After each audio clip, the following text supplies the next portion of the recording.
अस्सलाम वालेकुम friends, this is Pathan Nazim and welcome back to our YouTube channel hello learning academy. Friends, आज के इस सेशन में हम सीटेट जो कि 14 दिसंबर 2024 को कंडक्ट करवाया जाएगा, इसी को मद्देनज़र रखते हुए इस वीडियो में हम उर्दू पेडागोजी से रिलेटेड देखने वाले हैं। आज की हमारी ये 5वीं क्लास रहेंगी। जिस किसी ने भी पेपर फर्स्ट या पेपर सेकंड में लैंग्वेज फर्स्ट या लैंग्वेज सेकंड उर्दू चुना है तो ये वीडियो उनके लिए है। तो फ्रेंड्स, वीडियो स्टार्ट करने से पहले मैं आपको बताना चाहता हूँ कि मुकम्मल उर्दू पेडागोजी की कंप्लीट नोट्स पीडीएफ फॉर्मेट में आपको अवेलेबल करवाए जाएंगी, जिसमें आपको मुकम्मल उर्दू पेडागोजी तफसीली वजाहत के साथ मिलेगा।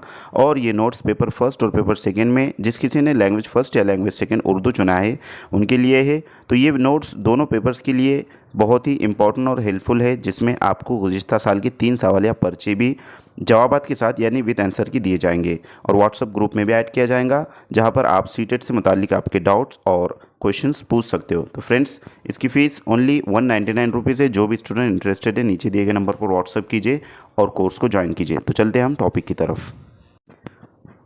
गुज़िश्ता हमारी 4 क्लासेस हुई है। आज के इस सेशन में हम तदरीसी कवायद देखेंगे। उससे पहले फ्रेंड्स, अगर आप चैनल पर नए हो तो चैनल को सब्सक्राइब ज़रूर करें, बेल आइकन को प्रेस करें ताकि आने वाली वीडियो की नोटिफिकेशन आप तक पहुंचे।